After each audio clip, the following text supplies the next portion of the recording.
सच्चिदानंद सद्गुरु साईनाथ महाराज की जय। शुक्लांबरधरं विष्णुं शशिवर्णं चतुर्भुजं प्रसन्नवदनं ध्यायेत् सर्वविघ्नोपशान्तयेत्। अगजाननपद्मार्कं गजाननमहर्निशमनेकदं तं भक्तानाम् एकदन्तमुपास्महे। तथा सत्त्वरूपं चिदानन्दकन्दं जगत्स्तम्भवस्थानसंहारहेतुं स्वभक्तेच्छया मानुषं दर्शयन्तं नमामीश्वरं सद्गुरुं साईनाथं। गुरुर्ब्रह्मा गुरुर्विष्णुः गुरुर्देवो महेश्वरः गुरुसाक्षात् परब्रह्म तस्मै श्री गुरुवे नमः। श्री सच्चिदानंद सद्गुरु साईनाथ महाराज की जय। श्री करुणौ सद्गुरु पदमुलो परमात्मुनि परिपूर्ण रूपमुलो साईनाथुनि अभय सूत्रमुलो नम्मिन वारिकी ज्ञानदीपमुलो। जय साईनाथ परात्पर रूपा जय शिरडीशा चिन्मय रूप। తల్లిదండ్రులు ఎవరో తెలియదు కులమత వివరముల తలే తెలియవు దర్శనమిచ్చను బాల ఫకీరుగా భావన కందని భగవంతునిగా మహల్తాపతిమది పిలచిన దైవము షిరిడీపురమున వెలసిన దైవము గుర్రము జాడ తెలిపినందుకు నీరు నిప్పు చూపిన తీరుకు చాందపాటిలో అచ్చరు వందను భక్తునిగా శరణాగతి వేడెను రవి తేజస్సును కలిగిన యోగి రాగద్వేషములు లేని విరాగి చంద్రుని పోలిన చక్కని సాయి చల్లని దీవెన ఇచ్చును హాయి యోగి రూపధర హే మహిమాన్విత ऋषिजन सेवित भक्तजनावन हृदय विहारी भवभयहारी कफनीधारी భగవద్గీతకు భాష్యము చెప్పెను ఖురాను పథముల అర్థము చెప్పెను నర నరాలను శుద్ధిపరచను ఖండయోగమున గరుడని చాటెను గురు కటాక్షమును పొందిన గరుడు సద్గురువై దయచూపే ఘనుడు అన్నదాత హే అభయ ప్రదాత ఆశ్రితులకు ఆనంద ప్రదాత ఆశాపాసము లేని పవిత్రుడు అగణిత గుణగణ దివ్య చరిత్రుడు భక్త రక్షణ దీక్షావృతుడు భుక్తి ముక్తి ఇచ్చే దేవుడు మృతుడై మళ్ళీ జీవము పొందెను మాధవ మహిమను మహిలో చూపెను నీళ్లత వెలిగే దీపకాంతులు నివ్వెరపోయిరి షిరిడి ప్రజలు పంచభూతముల అధిదేవతవు భూతభేతాళ నిరోధకుడవు భిక్షమడిగెను తన భక్తులను కర్మ ఫలితమును తమకిమ్మనెను కుష్ఠురోగమే కనుమరుగాయను భాగోదీని దాసుడాయను వైజామాతకు మోక్షదాతవు సత్యాకేమో ప్రాణదాతవు శమనమ్మిన హితుడవు నీవే రాధామాయికి స్వామివి నీవే చందోర్కరుడే నీదరి చేరెను దాసగణుడు నీ ఘనతను చాటెను గౌలిబువాకు విఠల దేవుడవు ఖోజో కరుణకు దత్తదేవుడవు పాంద్రావనితకు నీవే గణపతి నిమోన్కరుణకు నీవే మారుతి రాముడే నీవని డాక్టరు చెప్పెను సత్యదేవుడని గణుడు పలికెను మేఘా నమ్మిన శివుడవు నీవే ఫకే నమ్మిన అల్లా నీవే సకల దేవత రూపము నీవే సకల చరాచర జగత్తు నీవే యోగశక్తితో వెలిగించిన ధుని పాపాలను కాల్చేసే పావని మైనాతాయిని రక్షించినది ఇహపరాలకు ఔషధమైనది భక్తులకిచ్చను బాబా ఊరి ధుని అందించిన దివ్య విభూతి గోధుమ పిండితో కలర ఆగెను అన్నా సాహబు అచ్చరు వందెను బాబా లీలలు కథగా వ్రాసెను ఎమడి పంతని విడుదనందెను వసేదో మారెను ద్వారకమాయిగా మహిళ వెలిగెను పుణ్యతీర్థముగా సమాధి కోవెల బూటీ కట్టెను ఆశ్రితులకు అది అభయము నెచ్చును అందమైన సమ్మోహనమూర్తి సచ్చిదానంద చిన్మయమూర్తి జై జై జై అను దివ్య కీర్తనలు జై జై జై అను దివ్య కీర్తనలు భక్తులు పాడే 4 హారతులు ఈ చాలీసా సాయీశునిది సుఖ సంపదలను అందించేది. రాజేంద్రుని మదిలో పలికించను తమలీలగా భక్తులకు అందించను. జయ సాయినాథ పరాత్పర రూప జయ శిరీష చిన్మయ రూప మానవ రూపము దాల్చిన ఈశ మంగళకరుడగు శిరీష సదా హృదయ మందిరము నల్లిచే సామరూపధర సాయిష. శ్రీ సచ్చిదానంద సద్గురు సాయినాథ్ మహారాజ్ की जय.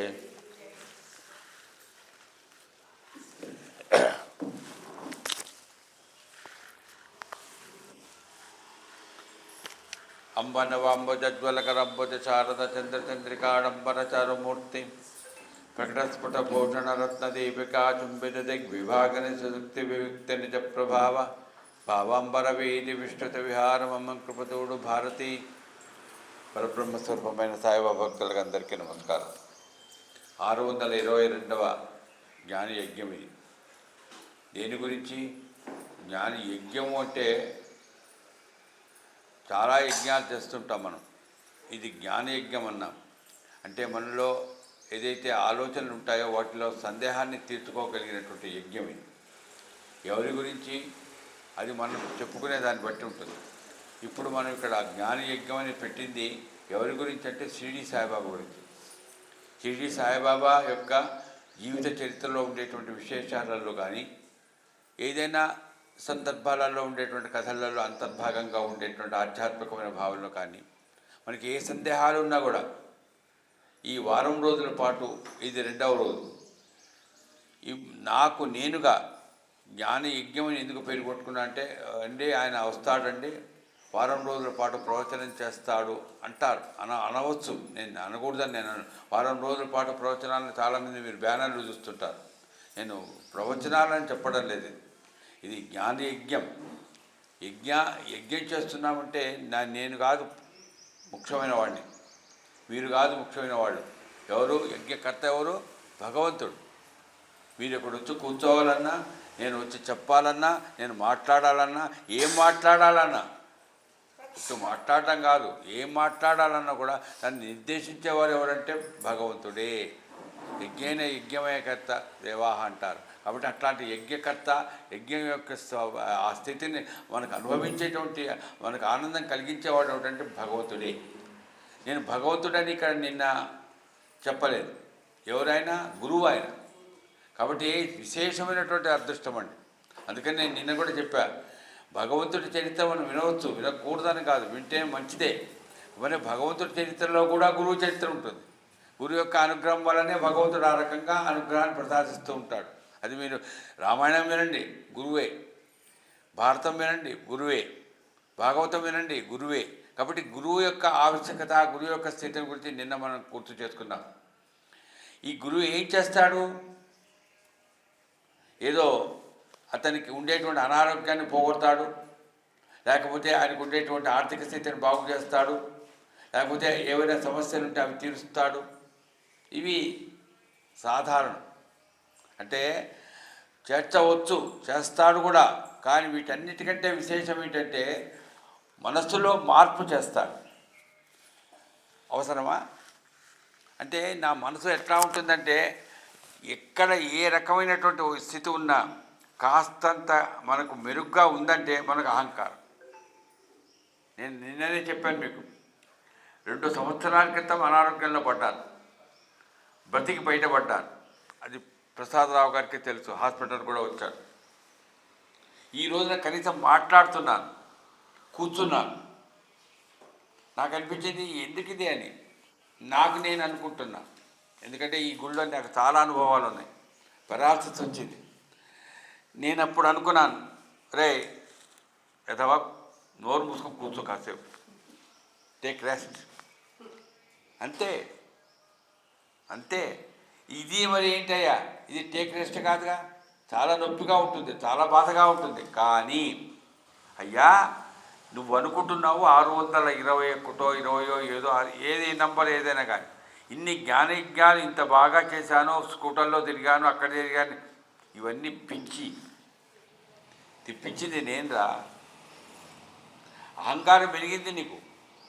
ఆ ఆలోచనలో ఉండేటువంటి అహం ఉంటుంది చూడండి, అభిమానం అంటారే. నేను చూడు మా ఆవిడ ఎంత సహకరిస్తున్నదో, మా పిల్లలు ఎంత బాగా ఉన్నారో, నేను ఎంత సంపాదిస్తున్నానో, నేను ఎంత గౌరవం పొందుతున్నాను, ఇదంతా ఏంటండి? మాయ, అహంకారం. అది తొలగించడానికి భగవంతుడి వల్ల కాదు. అది ఎలా మారుతుందంటే మనసులో మారాలి, మనసులో అనుభవం కలగాలి. అలాంటి మనసులో అనుభవం కలిగించేటువంటి వారు ఎవరైనా గురువు. ఎలా కలిగిస్తాడు? అనుభవాలలో కలిగిస్తాడు. అట్లా అనుభవాలలో కలిగించేటువంటి వారు ఎవరైనా ఉన్నారు అంటే ఆయన గురువే ఉంటాడు. వేరే వాళ్ళకి కాదండి పని. అట్లాంటి గురువు చరిత్ర మనం వింటున్నాం నిన్నటి నుంచి. రేపు శనివారం వరకు వింటాం.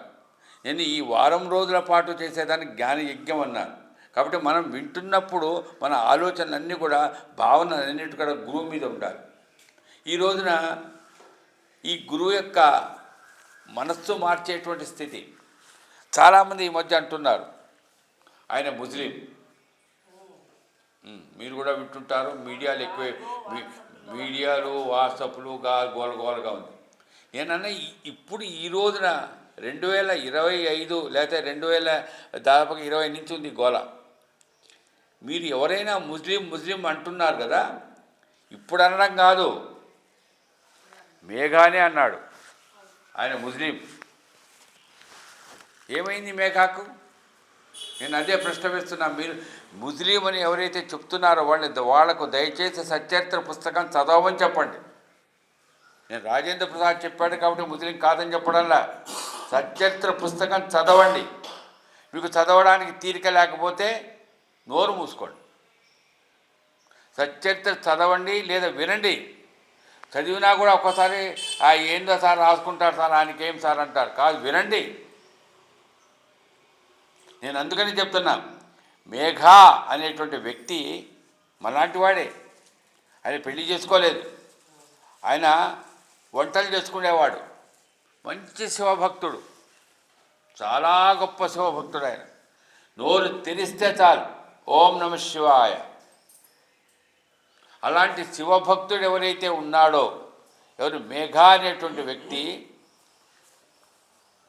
మేఘా అనేటువంటి వ్యక్తి యొక్క ఆలోచనలు ఎట్లా ఉండేవంటే, అయ్యా ఎవరండి మేఘా? మళ్ళా మనకు డౌట్, సాయిబాబా ఎవరండి? కాదు, మేఘా ఎవరండి? ఆయన కులం ఏమిటండి? ఆలోచనలు వస్తాయిగా. ఆయన బ్రాహ్మడండి. కానీ ఆయనకి గాయత్రి మంత్రం రాదు. అదేంటండి, గాయత్రి మంత్రం రావాలా? బ్రాహ్మడు అనేటువంటి వాడు గాయత్రి మంత్ర ఉపాసన చెయ్యాలి. ఆ తల్లి యొక్క మంత్రం యొక్క ఉపాసన చేసేవాడే బ్రాహ్మడండి. కనీసం ఒక 11 సార్లు సంధ్యావందనం చెయ్యాలి. అందుకని సంధ్యావందనం చెయ్యడం అనేటువంటిది ఏదైతే చేయలేదో వాడు బ్రాహ్మడు కాదండి. ఎందుకంటే నేను కంచెస్వాముల వారి దగ్గర చాలా రోజులు ఉన్నా. అప్పట్లో ఉద్యోగం రాప్పుడు, చాలా ఏళ్ల క్రితంలండి. ఎవరో వచ్చి చెప్పేవాళ్ళు, మేమండి చాలా అభిషేకాలు చేస్తాం, పూజలు చేస్తాం, వ్రతాలు చేస్తాం, అవి చేస్తాం, ఇవి చేస్తామని చెప్పాడు. ఒరే సంధ్యావందనం సంధ్యావాడుస్తున్నావరా అని అడిగాడు. లేదండి అన్నాడు. వెంటనే ఆయన అన్నాడు, సంధ్య వార్చుకొని అవన్నీ చేయి. సంధ్య వార్చుకోకుండా అవి చేసిన ప్రయోజనం. ఆ సంధ్యావందనంలో గాయత్రి మంత్రం మనం ఇది చేస్తాం. కాబట్టి గాయత్రి అనేటువంటిది ఎంత గొప్ప శక్తి మనం అనుభవించే వాడికి తెలుస్తుంది. అట్లాంటి గాయత్రి మంత్రము ఉపాసన కానీ, గాయత్రి మంత్రం ఏమిటో తెలియని వాడు ఎవడండి? మేఘా. కానీ ఎవరండి ఆయన? వైశ్యుడు కాదు, బ్రాహ్మడండి. నేను బ్రాహ్మణ్ అని చెప్పుకుంటాడు, కానీ మా గాయత్రి మంత్రం రాదు. నేను బ్రాహ్మడిగా చెప్తున్నా. చాలామంది బ్రాహ్మణులు ఉంటారు, కానీ వాళ్ళు గొప్పగా బ్రాహ్మణులు అని చెప్పుకుంటారు, కానీ వాడు ఏం చేయాలో, వాడికి ఏం తెలియాలో వాడికి తెలియదు. కానీ మేము బ్రాహ్మణం అండి, మాకు గౌరవం లేకుండా పోయిందండి. ఎందుకుంటుందండి గౌరవం? నువ్వు బ్రాహ్మడిగా ఉండి నిజంగా వేరే కులస్తులైనా కూడా బ్రాహ్మణులాగా ఉన్నాడని గౌరవిస్తారండి. మరి అట్లాంటప్పుడు బ్రాహ్మడు మరి గౌరవింపబడాలంటే వాడు వాడి వాడి వృత్తి కాదది, అది స్వతహాగా తల్లిదండ్రుల వల్ల పొందవలసినటువంటి సంస్కారం అది. మేఘ గాయత్రి మంత్రం తెలియదు. మేఘ ఎక్కడున్నాడండి?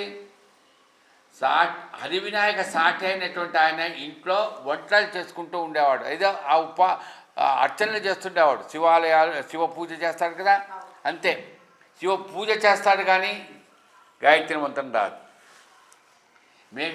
మేఘాకు చెప్పాడట సాటే, అరే గాయత్రి మంత్రం నేర్చుకోరా, బ్రాహ్మడు అంటున్నావు, గాయత్రి మంత్రం నేర్చుకోరా అన్నాడు. సరే గాయత్రి మంత్రాన్ని ఎవరు ఉపదేశం చేశారు? సాటే చేశాడు. చూడండి అక్కడ.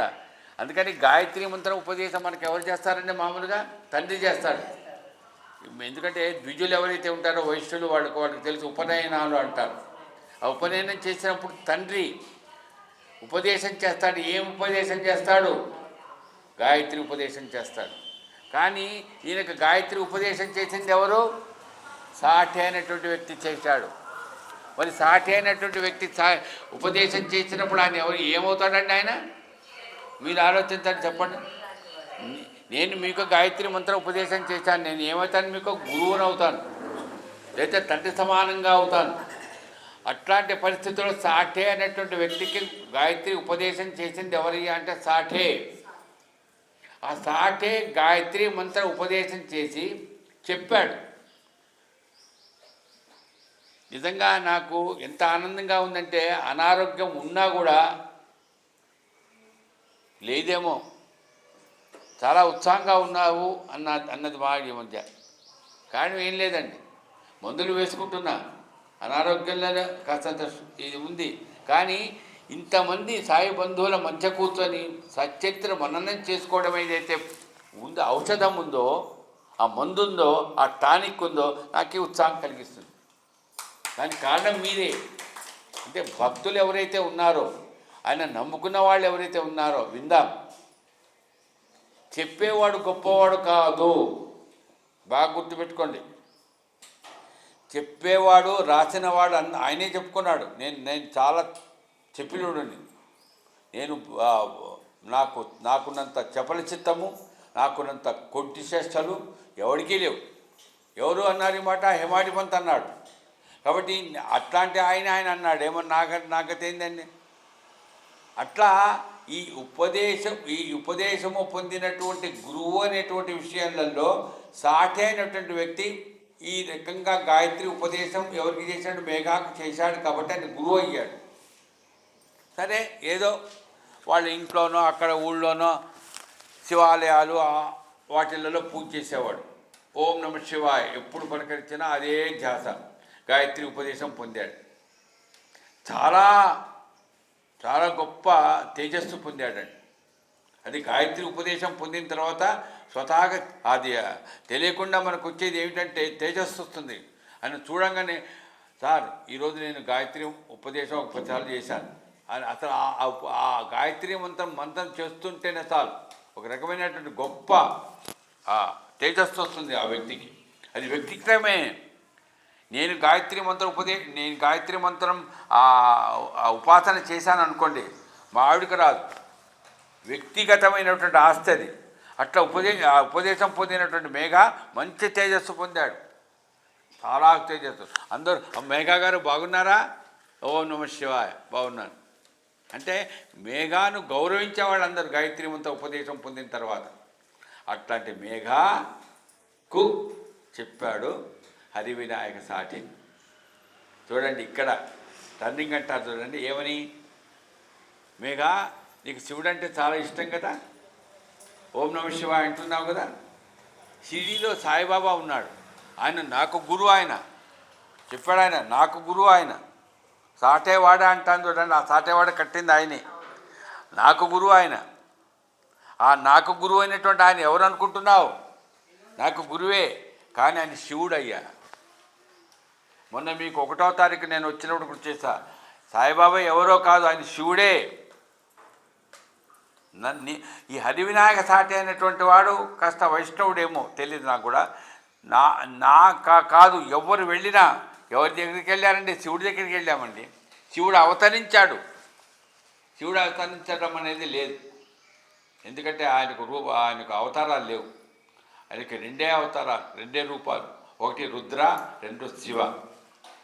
రుద్ర, శివ, ఈ రెండే ఆయనకు శివుడు. ఈ రకంగా రుద్రుడిగా లేడు శివుడు. ఆయన వెళ్ళండి, ఆ శివుడిని దర్శించుకోండి. ఎందుకంటే ఇప్పుడు ఆ రూపం ఏమవుతుందో తెలియదు అని అంటారయ్యా. నీవు శివుడు అంటే చాలా ఇష్టపడతావు కదా, ఆ శివుడిని దర్శించుకోపో, శివుడిని దర్శించుకో నువ్వు అన్నాడు. అక్కడ గురువును ఆశ్రయించు, ఆయనకు సేవ చెయ్యని చెప్పలే. నిన్న మనం విన్న కథలు వేరు, ఇప్పుడు మనం వింటున్న కథలు వేరు. అందుకని దయచేసి కథలు వినేటప్పుడు ఒక్కొక్కరి స్వభావాన్ని గురించి మార్పులు వస్తాయి. ఇదే మేఘా కథ నీకు ఎన్నోసార్లు చెప్పాను. ఇక్కడ ఈరోజు చెప్తున్న పద్ధతిలో ఉన్నటువంటి విశేషం ఏంటో మీరు గుర్తించండి. తేడా ఉంది, చాలా తేడా ఉంది. నాలో తేడా వచ్చింది, చాలామందికి ఆ వింటున్నప్పుడు అనిపిస్తుంది మేఘా కథలో ఇంత చెప్తున్నాడు ఏంటి నా. కాబట్టి ఆ మేఘా అనేటువంటి వ్యక్తికి చెప్పింది ఏమిటి? శివుడు. ఆయన శివుడే, వెళ్ళి దర్శనం చేసుకో. విన్నాడు కదా. గాయత్రి మంత్ర ఉపదేశం పొందింది ఆయన దగ్గరే కదా. మరి ఏ రకంగా భావించుకోవాలండి? గాయత్రి మంత్ర ఉపదేశం చేశాడే ఆయన, బ్రాహ్మడు కదా, హరివినాయక సాటే. ఆయన నాకు చెప్పాడు కదా, శివుడు కదా. సాయిబాబా షిరిడీకి వెళదాము, సాయిబాబా కాదు శివుడిని దర్శనం చేసుకుందాము అని అనుకోవాలిగా. ఎవరో చెప్పారటండి ఒక రైల్వే స్టేషన్లో. ఆయన ముస్లిం, శివుడు కాదు పాడు కాదు, అయిపోయింది. అందుకని చెప్పేవాడు ఎన్ని చెప్పినా వినేవాడికి ఉండాలి బుద్ధి అంటారు. అదే నీకు సాటే చెప్పాడు, ఆయన గాయత్రి మంత్ర ఉపదేశం చేశాడు, ఆయన బ్రాహ్మడు, ఆయన చెప్పాడు శివుడని. ఎవడో చెప్పాడని చెప్పేసి ముస్లిం అనుకొని ఏం చెప్పాడు? ముస్లిం ఆయన అన్నాడు.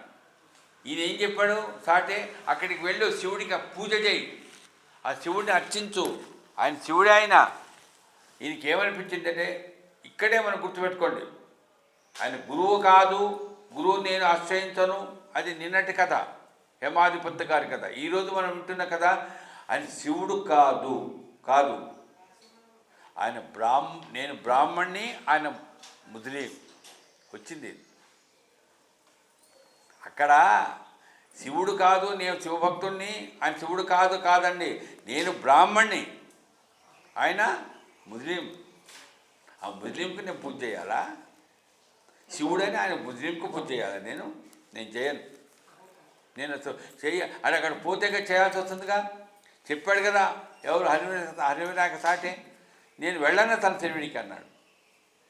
రుణానుబంధం ఉండాలండి దేనికైనా. అది లేనిది మనం ఎక్కడికి పోలేం. నిన్న వచ్చారు, ఈరోజు వచ్చారు పెద్దలు చాలామంది. దీనికంతా రోజు వస్తున్నారంటే రుణానుబంధమే ఇది. నేను వస్తున్నానంటే నేను చెప్పాలి. ఇప్పుడు అదే రుణానుబంధం చెప్తున్నాను. మీరు ఇంతకుముందు చూస్తుంటారు, గౌతమ్ ఒక ఆయన ఫోటోగ్రాఫర్ ఉండేవాడు. ఇప్పుడు ఆయన ఏదో సినిమాలలోకి వెళ్ళిపోయాడు. ఏదో ఆయన ఫోన్లలో అసలు మాట్లాడడమే లే, చిక్కడు. ఆయన అప్పుడు మన పద్మావతమ్మ గారింట్లో కానీ ఎక్కడైనా కానీ వచ్చేవాడు, కెమెరా తీసుకొని వీడియో తీసేవాడు. మీరు చూసుంటారు చాలామంది, యూట్యూబ్లో పెట్టాడు. ఇప్పుడు ఈ సాయి, ఇప్పుడు మనకు వీడియో నిన్న మీరు యూట్యూబ్లో చూస్తుంటారు చాలామంది. యూట్యూబ్ లింకు జయసాయి అండి, గుర్తుపెట్టుకోండి. ఎవరైనా కొత్తగా కావాల్సింటే JAYASAI అని కొడితే యూట్యూబ్లో వస్తుంది. యూట్యూబ్లో మీరు చూడొచ్చు, నిన్నటిది కూడా చూడొచ్చు. ఆ యూట్యూబ్లో పెట్టడానికి ఇప్పుడు వచ్చి నన్ను షూట్ చేస్తున్నాడు. నిన్న వీళ్ళ సాయి వచ్చాడు, ఈరోజు వాళ్ళ తమ్ముడు, మిగతా వాళ్ళు వచ్చారు. రోజు వస్తారు. నేను ఒకటే చెప్తున్నాను, ఆ గౌతమ్కు నేను 10 పైసలు ఇవ్వలే. ఆ నిర్వహించేవాళ్ళు పద్మావతమ్మ గారు కూడా ఏమి ఇవ్వలే, నాకు తెలిసినంతవరకు ఎవరు ఇవ్వలే. కానీ ఎన్ని జ్ఞానయజ్ఞాలు ఆయన షూట్ చేశాడో విన్నారు కదా మీరు. ఇది ఏంటంటే దీన్ని ఏమంటారండి? ఆయన సాయిబాబా భక్తులు కాదా? సాయిబాబా భక్తులు ఎంతమంది వచ్చి ఏమండి మాకు కనీసం కొంత డబ్బులు ఇవ్వాలండి, మీరు ట్రాన్స్పోర్ట్ కన్నా ఇవ్వకపోతే ఎట్లా అండి? ఎవరైనా అడుగుతారు కదమ్మా. మీరు అర్థం చేసుకోండి దయచేసి. ఇది రుణానుబంధమే. ఒక్కోసారి ఎట్లా ఉంటుందంటే మనకు బంధువులు చెప్పినా కూడా చేయరండి. ఎక్కడైనా బంధువు కానీ అక్కడ కాదండి. తేడైనా బాగానే ఆడు బాగా, అంతే. మనకు కావాల్సింది కావాలి అంతే. రుణానుబంధ రూపేణ అంటారు చూడండి, అట్లా రుణానుబంధం ఉంటే కనుక ఈ రోజున మనం ఈ షూట్ చేస్తున్నటువంటి సాయి అనేటువంటి వ్యక్తి మా ఇంట్లో జ్ఞానయజ్ఞం జరిగితే వచ్చి షూట్ చేశాడు. సరే, మా ఇల్లు ఆయన చాలా దగ్గర కెమెరా తీసుకొచ్చాడు. రోజు మా ఇంట్లోనే ఉంచేవాడు, వచ్చేవాడు, తీసేవాడు. ఈ అచ్యుత వీళ్ళందరూ వచ్చారు ఆ రోజుల్లో, వీళ్ళ సాయి తమ్ముడు. కానీ ఇప్పుడు ఎంత దూరం అండి, ఎక్కడో ఉప్పల్ నుంచి రావాలి, అంత దూరం నుంచి ఇంత దూరానికి వచ్చి కెమెరా తీసుకొచ్చి శ్రద్ధగా దాన్ని షూట్ చేసి, పైన వాళ్ళు బాబా మీద భక్తి, దత్తుడి మీద భక్తి కలిగిన వాడు. ఏమో నేను వాళ్ళని అడిగా, మీ అన్నని కూడా అడిగా, ఏమనంటే ఏమైనా ఇయ్యాలా బాబు, చాలా దూరం కదా, మాకేం వద్దు సార్, మేము వచ్చి చూస్ చేస్తే సార్ మాకు అదృష్టం. ఎవరు చెప్తారంటే నేనేమో డైలాగులు రిహార్సల్ చేయించానా? ఎవరు చెప్తారు ఈ మాట? మనం రావడానికే ఆటోలోనో స్కూటర్లోనో వస్తేనే ఎట్లానా అనుకుంటే, మరి వాళ్ళు కెమెరాలు తీసుకొని వచ్చి ఆ రకంగా షూట్ చేస్తున్నారంటే ఇది రుణానుబంధం అండి కదా. నేను సత్యత్తులో ఇవన్నీ ఎందుకు చెప్తానంటే, రుణానుబంధం ఉంటే ఎవరైనా ఉంటారు. ఈ తల్లి కానీ, కొంతమంది ఇప్పుడు సీతమ్మ కానీ, ఎవరైనా కానీ వాళ్ళకుంటే ఎన్నో ఏం పని లేదండి. ఎందుకు లేదండి, చాలా ఉంటాయి. మనం పెట్టుకుంటే ఇంట్లో పనులు చాలా ఉంటాయి. కానీ టైంకి వచ్చి కూర్చొని వింటున్నటువంటి స్వభావంలో, భావనలు ఎక్కడ కూడా కల్మషం లేకుండా మనం విందాం చాలు. అవకాశం వచ్చింది, దగ్గర ఉందాం. దగ్గర పడ్డ వాళ్ళు, ఎక్కడెక్కడో ఉండేవాళ్ళు కూడా రావటం, ఇదంతా రుణానుబంధమే. మేఘాకు సాఠే చెప్పాడు, షిరిడి పోను కానీ పోయినాడు. ఎందుకు పోయినాడు చెప్తున్నా కదా. ఇప్పుడు ఇంట్లో ఉండే సామాను మొత్తం బయటపడేశాడు. నువ్వు పోతావా పోవా, నేను మా మామగారికి జాబ్ రాసిస్తాను, అక్కడ మా మామగారు ఉంటారు షిరిడిలో, అది చూపించు, నీకు సాయిబాబాను గురించి చెప్తాడు, నీకు సాయిబాబాను గురించి పరిచయం చేస్తాడు, ఆ బాబాకు నువ్వు శివుడిలాగా అర్చన చెయ్యి అని చెప్పాడు. నాకు ఇష్టం లేదు, ఆయన ముస్లిం, నేను చేయను అన్నాడు. నేను షిరిడికి పోను, షిరిడికి పోతే కదా ఇదంతా అన్నాడు. నువ్వు పోతావా పోవా, ఇది ఎట్లా ఉంటుంది సార్, ఇది ఎక్కడ గోలా, నువ్వు పోతావా పోవా, పోయి తీరాల్సిందే. సరే అన్నాడు. ఎందుకు, ఇక ఇబ్బంది లేదు, ఇబ్బంది చాలా కష్టం, ఇంట్లో ఉండనీలే. ఆ కష్టంలో ఆయన అనుకున్నాడు, సాటే వాళ్ళ మామగారికి జాబిచ్చి సాయిబాబాను చూసి వెళ్ళిపోదాం, ఏ త్రయంబకేశ్వరం ఎక్కడికి వెళ్ళిపోయి అక్కడ ఏదో చేసుకుందామని అనుకున్నాడు. ఎందుకు, సాయిబాబాను దర్శించడం అంటే ఏదో చూడొచ్చు కదా, వేషం వేసుకొని ఏదో ఉండేవాళ్ళు చూస్తా, కానీ అర్చన చేయమంటే మాత్రం నా వల్ల కాని పని, నేను బ్రాహ్మణ్ణి, నేను చేయను.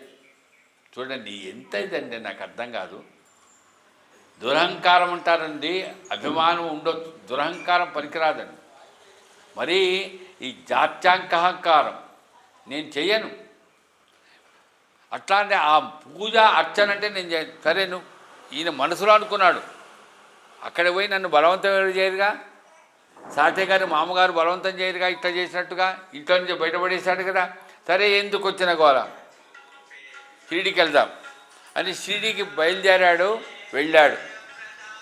ఈ సాటే గారి మామగారు అప్పుడు షిరిడిలో ఎక్కడున్నాడంటే, ఈయన వెళ్ళినప్పుడు బాబా దగ్గర ఉన్నాడు. అంటే అన్నీ అట్లా లింకులు పెడతాడు.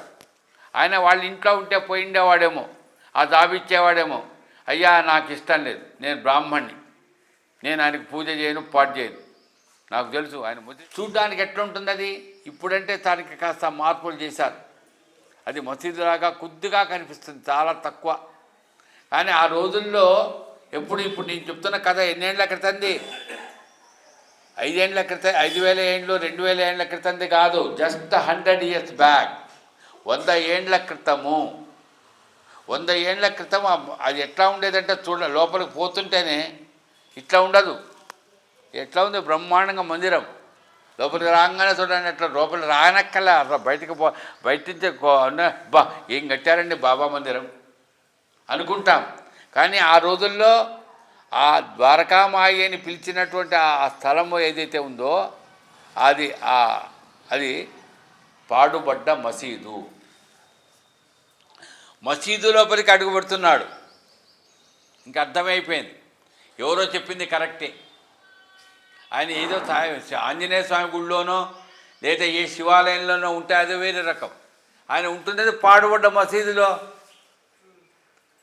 చెప్పాడు కదా ఎవరో ముస్లిం, నేను బ్రాహ్మణ్ణి.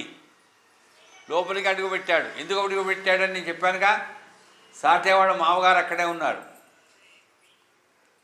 అందుకని లోపలికి అడుగు పెడుతుంటే బాబా చూచాడండి. నిజంగా మనం ఎంత అదృష్టవంతులమంటే మనం దురదృష్టవంతులేమేమో అని అనుకుంటాం. ఎందుకంటే బాబాను మనం చూడలే. కానీ ఇప్పుడు సచ్చరిత్ర వింటూ ఉన్నా మననం చేసుకుంటున్నా మనం ఎంత అదృష్టవంతులుగా అనుకోవాలంటే నిజంగా ఆ రోజులలో బాబా ఎంత గొప్ప సర్వజ్ఞత, ఎంత గొప్పది ఆయన. సర్వజ్ఞత అంటారు అంటే ఆ వచ్చే ఆ మనిషి యొక్క మనసులో ఏముందో చెప్తాడండి. సర్వజ్ఞత అంటే ఎవరో బ్రాహ్మణులు ఉంటారు చాలామంది, మీకు ఈ 2026 మార్చి తర్వాత ఒక మంచి యోగం వస్తుంది సార్, రాజయోగం అని చెప్తే చెప్పొచ్చు. అది సర్వజ్ఞత కాదు. అది అది అది గొప్పతనంగా అనుకుంటారు, కావచ్చు శాస్త్రరీత్యా ఏదో వాళ్ళు చెప్తారు. కానీ మనసులో ఏముందో, నువ్వు ఇక్కడికి వచ్చి కూర్చున్నావు, బాబా మందిరంలో ఉన్నావు, వింటున్నావు, విందానండి అనేవాడు కొంతమంది మనసులో. కానీ వీళ్ళందరూ పూర్తిగా బాబాను గురువుగా భావించుకుంటూ ఆ చెప్పేది గురుగారి చరిత్ర చెప్తున్నాడు ఆయన, మనం శ్రద్ధగా విందాం అనే మనస్సు ఎలా ఎవరూ కనుక్కోలేరండి, నేనే కనుక్కోలేను. కాబట్టి అట్లాంటి మనసులో ఏముందో మనం ఇక్కడ ఆ సమయంలో పైన ఆ సమయంలో ఎట్లా ఉందో వాళ్ళ మనసు చెప్పలేము. లోపలికి అడుగు పెడుతున్నటువంటి మేఘాన్ని చూచాడండి. బాగా కోపం వచ్చేసింది. నేను ఇప్పుడే చెప్పాగా, శివుడికి 2 అవతారాలు, ఒకటి శివుడు, 2 రుద్రుడు. రుద్రుడైపోయాడు, లేచాడండి. ఖబర్దార్, లోపలికి అడుగు పెట్టావంటే ఊరుకోనేను అంటున్నాడండి. ఖబర్దార్, లోపలికి అడుగు పెట్టానంటే నేను ఊరుకోను. నువ్వెవరివి? బ్రాహ్మణివా? గొప్ప జాతి బ్రాహ్మణివా? నేనెవరిని? ముస్లింనా? నీ జాతి పోతుంది, నీ జాతిగా చాలా కష్టం, నువ్వు జాతికి పోతుంది ఇది, నువ్వు లోపలికి అడుగు పెట్టక అన్నాడండి. ఆ మాట అనేటప్పటికీ ఆయనకు వణుకు పుట్టింది, చాలా భయం వేసింది. ఇదేమిటి, నేను చెప్పానా ఎవరికైనా? సాటే వాళ్ళ మామగారికి ఏమైనా ముందుగా చెప్పాను నేను ఎట్లా అనుకున్నానని. మరి బాబాకి ఎట్లా తెలుసు నేను బ్రాహ్మణ్ణి అని? గొప్ప జాతి పని కూడండి, గొప్ప జాతి బ్రాహ్మణిని, నీచపు జాతి మహమ్మదీయుడు. అందరూ కూడా నీచులేనట. నీచపు జాతి మహమ్మదీయుడు, నేను గొప్ప జాతి బ్రాహ్మణ్ణి అని నేను అనుకున్నానని, అలా ఆలోచించానని, అలా అనుకుంటూ వచ్చానని నేను ఎవరికైనా చెప్పానా? ఎవరికి చెప్పలేదే. మరి ఆయనకి ఎట్లా తెలుసు? ఆయన ఇట్లా నన్ను పట్టుకొని లోపలికి అడుగు పెడుతుంటేనే ఊరుకోలేదే. ఖబర్దార్ అంటున్నాడే. ఒకవైపు ఏమో ఆశ్చర్యం, అసలు ఆయనకి ఎట్లా తెలుసు?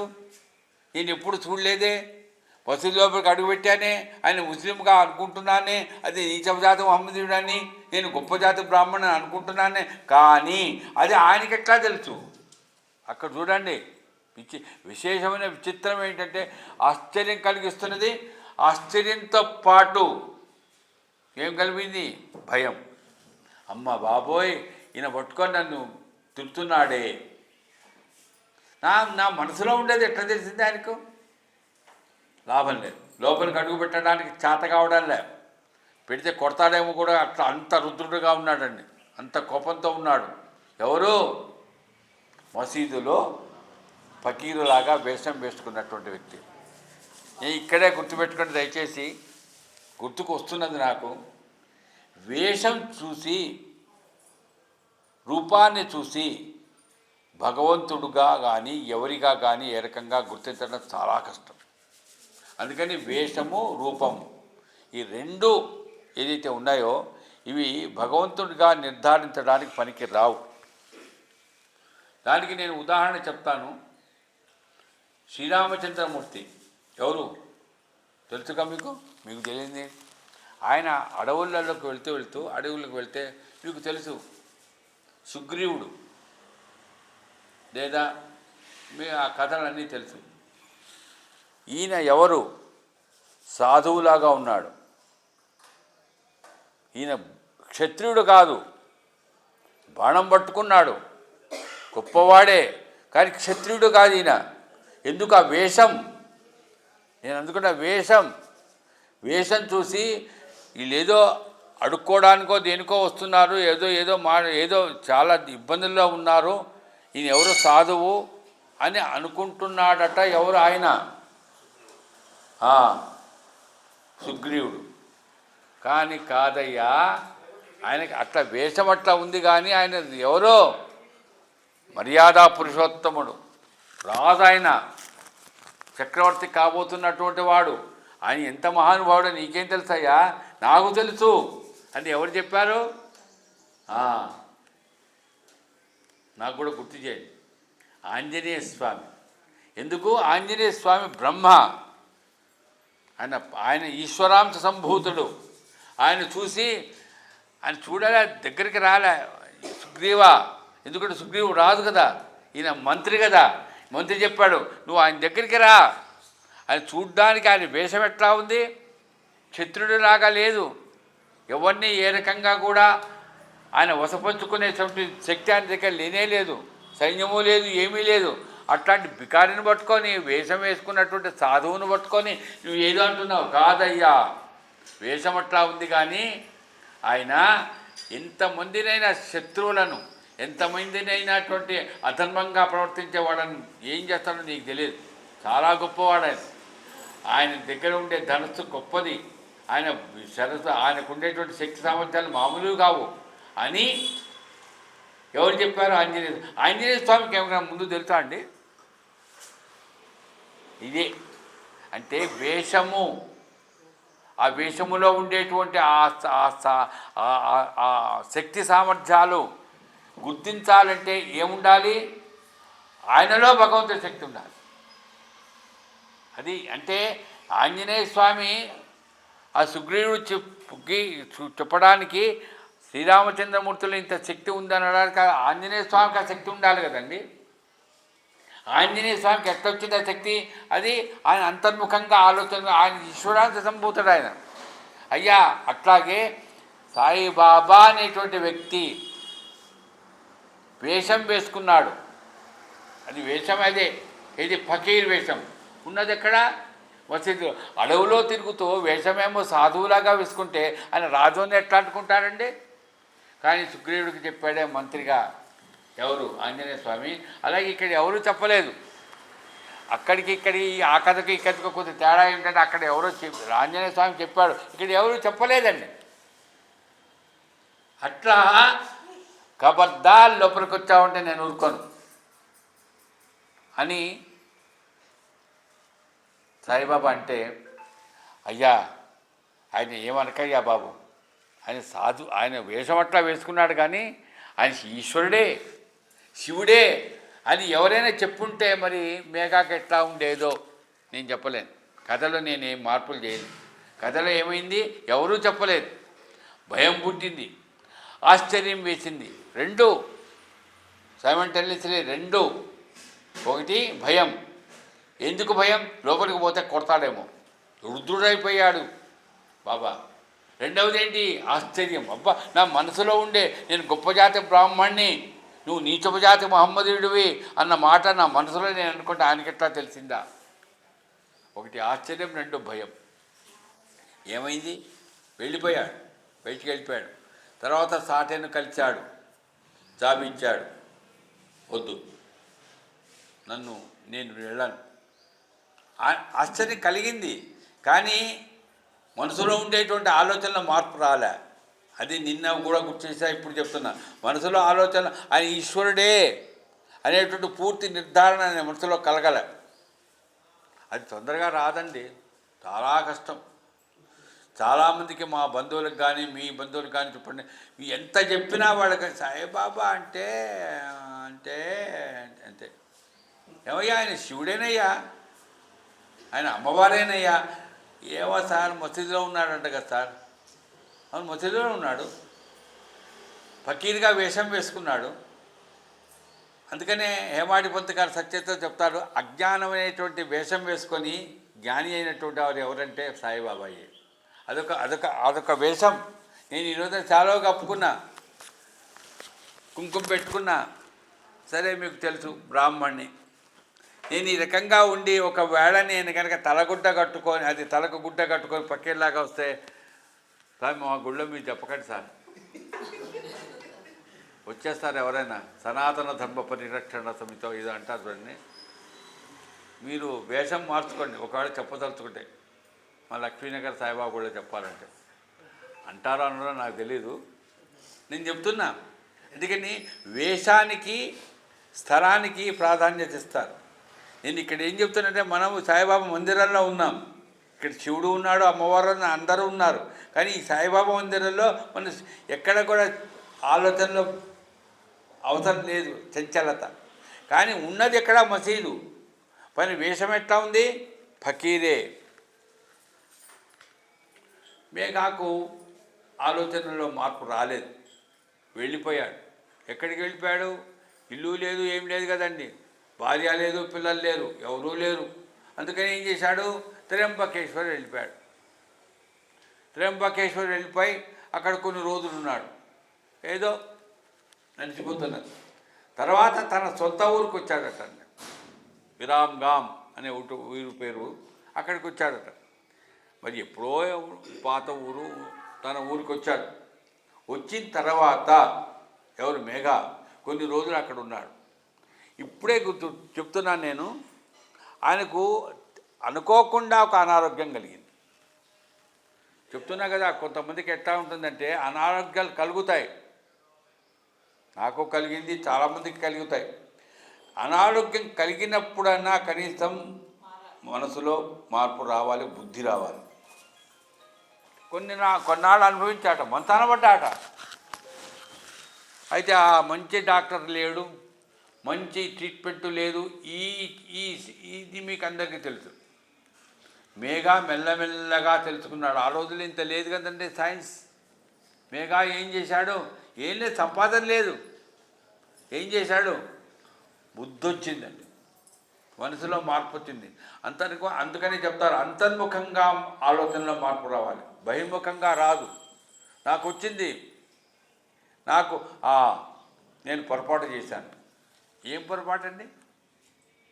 ఎవరినన్నా కొట్టావా? ఎవరన్నా తిట్టావా? తిట్టాను, కొట్టలేదు.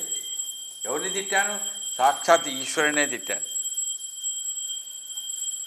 ఈశ్వరుడినే తిట్టాను నేను.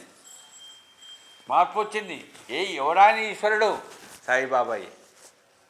అందుకని ఆ సాయిబాబా అనేటువంటి ఆ ఈశ్వరుడిని నిజంగా అవతరించాడు ఆయన. ఆయనను నేను తిట్టాను, నీచపు జాతి మహమ్మదీయుడు అని. దానికి నేను అనుభవించాలిగా. ఏ రకంగా? ఇగో మంచానబడ్డా. ఇక దీనికి చికిత్స ఏమిటి? మంచి ఆర్థోపెటిక్కో, మంచి డయాబెటిక్కో ఎవరినైనా డాక్టర్ని కలవడమా? కాదు, డైరెక్ట్ ఆయన దగ్గరే పోవడం. ఆయనే ఆ చికిత్స చేస్తాడు సాయిబాబా అని. ఆ మేఘా అనేటువంటి ఆ వ్యక్తి షిరిడీకి వచ్చాడండి. చూడండి ఎంత మార్పు వచ్చిందో. నువ్వు శిరుడి ఇప్పుడు మేఘా లోపలికి వస్తున్నప్పుడు ఖబర్దార్ అనకుండా, రేయ్ నేను శివుణ్ణేరా, నీ శివభక్తుడు కదా, ఓం నమశివాయ అని ఎప్పుడు అంటుంటావు కదా అని అనవచ్చు కదా బాబా. అప్పుడే ఆయన మనసులో మార్పు. అవును నేను శివభక్తుడిని ఎన్నికెత్తలు తెలుసు అని అనుకోవచ్చు కదా. చూడండి ఇదంతే. అంటే నీకు నువ్వు తెలుసుకోవాలి. ఇప్పుడు నేను ఎన్ని చెప్పినా కూడా, ఇప్పుడు నాకు ఆయన ఎన్నో చెప్తాడండి ఉమామేశ్వరరావు గారు, నాకు ఉండాలి బుద్ధి.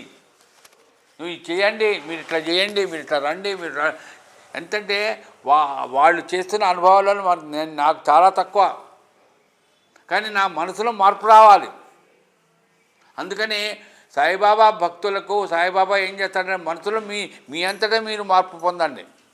నేను ప్రెస్ చేయను, నేను ఇంప్రెస్ చేయను. కరెక్ట్గా చెప్తున్నా? లేదు. నాకు అట్లాంటి అలవాటు. మీ అంతటా మీరు మార్పు రావాలి, మీ అంతటా మీరు తెలుసుకోవాలి. మేగాక ఆయనంతటా ఆయన తెలుసుకున్నాడు. ఏమని? ఈశ్వరుడే, నో డౌట్, సందేహం అక్కరే లేదు, ఆయన ఈశ్వరుడే. మరి అప్పుడు కాదన్నావుగా, అక్కడ ఈశ్వరుడు అనేటువంటి ఆలోచన రాలే. అందుకని చెప్తున్నా, ఈరోజు ఈ మందిరంలో నాకు గుర్తుకొస్తున్నది కాబట్టి చెప్తున్నా, ఈశ్వరుడని గుర్తుకు రాలే. నేను బ్రాహ్మణ్ణి. ఎప్పుడైతే నేను బ్రాహ్మణనే జాత్య అహంకారం, కుల అహంకారం పోయిందో, ఎట్లా పోతుంది సార్? ఇదే రోగం వచ్చి మంచాన పడితే ఏ బ్రాహ్మడికైనా ఎందుకు వచ్చింది నాకు కర్మ? బ్రాహ్మడికైతే వస్తుందా? నీకు చెప్తున్నా సార్, కొంతమందికి ఎంత బాధ అంటే నిజంగా అనుభవిస్తుంటే తెలుస్తుంది. అది ఎవరికి వద్దండి. అతను ఏదో నరకం నరకం అంటారు కండి, ఆ నరకం ఏది వద్దండి బాబు, దయచేసి చెప్తున్నా. అసలు ఆలోచన చేయకండి. ఏదో చేయించుకోవాలి ఎవడు చేస్తాడండి బాబు? అదే చెప్తున్నాను. అంటే మా కుటుంబంలో నేను ఈ రోజున ఇట్లా ఉన్నానంటే కారణం వాళ్ళే. మా అమ్మాయి, మీకు తెలుసు, నా కొడుకు చనిపోయాడు. ఇంకా నాకు కొడుకైనా కూతురైనా ఆమెగా. ఇప్పుడు వాళ్ళ ఇంట్లోనే ఉన్నాను నేను. సంవత్సరం నుంచి ఎంత కష్టపడుతున్నది ఆ పిల్ల, మా ఆవిడ, కుటుంబం, మా అమ్మ. ఇప్పుడు నాకు షుగర్గా ఉంటే ఇంజక్షన్స్ అన్నీ ఇస్తున్నది ఏమంటే మా మనవరాండ్రే. కాబట్టి నేను ఇంతమందిని బాధ పెడుతున్నాను, ఇంతమందిని కష్టపెడుతున్నాను. ఏంటా నాకు ఇది? ఒక్కోసారి అనుకుంటా, వీళ్ళు రకంగా నాకు చేస్తున్నారు కాబట్టి నన్ను అదృష్టం అవుతాడు. వాళ్ళు చేయరనుకో. నేను చెప్తున్నానమ్మా, ఒక కొడుకు ఇంటికి ఒక తండ్రి వెళ్ళాడు. నేను పేర్లు చెప్పను, ఎక్కడ పనిచేస్తున్నదో తెలియదు. ఆయన ఆఫీసర్. ఏదో అనారోగ్యంలో వాళ్ళ ఇంట్లో ఒక నెల ఉన్నాడు. భార్య ఉంది. కొడుకు ఏం చేశాడు తెలుసా? ఈ పెన్షన్ నాకు ఇవ్వు అన్నాడు. పెన్షన్ ఇవ్వాలా? నిన్ను పెంచలేదా? నిన్ను చదివించలేదా? ఏం ఒక్క నెల 2 నెలలు ఆయనకు సేవ చేసుకుంటూ చక్కగా మా నాన్నకి ఈ రకంగా సేవ చేసే అదృష్టం వచ్చిందని చెప్పుకోలేదు కొడుకా గారిని? ఏందండి ఇది? ఎవరు చెప్పుకుంటారండి?